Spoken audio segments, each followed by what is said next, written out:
একদিন রান্না করলে বারবারই রান্না করতে ইচ্ছা করবে নিরামিষ দিনে। তার জন্য সর্ষের তেলে আলুগুলো বেশ লাল করে ভেজে তুলে নিচ্ছি। আলুগুলো ভাজা হয়ে গেছে, তেল থেকে তুলে নিলাম। ওই তেলের মধ্যে গোটা জিরে, তেজপাতা ফোড়ন দিয়ে দিচ্ছি।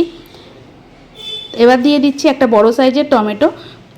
টমেটো দেওয়ার পর দিয়ে দেব 1 চামচ আদা বাটা, জিরে গুঁড়ো, ধনে গুঁড়ো, সামান্য পরিমাণ লবণ, হিং, আর দিয়ে দেব কাশ্মীরি লঙ্কার গুঁড়ো, হলুদ গুঁড়ো আর লঙ্কার গুঁড়ো। ঝাল লঙ্কার গুঁড়ো দিয়ে বেশ খানিকক্ষণ মতো কষিয়ে নিলাম। আস্তে আস্তে মশলা থেকে তেল বার হতে শুরু করে দিয়েছে, টমেটোটাও গলে গেছে। এবার এর মধ্যে দিয়ে দিলাম ভেজে রাখা আলুগুলো মশলার সঙ্গে দিয়ে 1 থেকে 1.5 মিনিট মতো খুব ভালো করে কষিয়ে এর মধ্যে দিয়ে দিলাম পনির। 1 টুকরো পনির ছিল, সেই পনিরটা দিয়ে খুব ভালো করে নাড়াচাড়া করে পরিমাণ অনুযায়ী জল দিয়ে দিলাম। জল দিয়ে ভালো করে ফুটতে শুরু করে দিয়েছে। এর মধ্যে স্বাদ অনুযায়ী চিনি আর লবণ দিয়ে আরও বেশ খানিকক্ষণ মতো ফুটিয়ে গ্যাস সিম করে 5 থেকে 7 মিনিট মতো রান্না করলাম।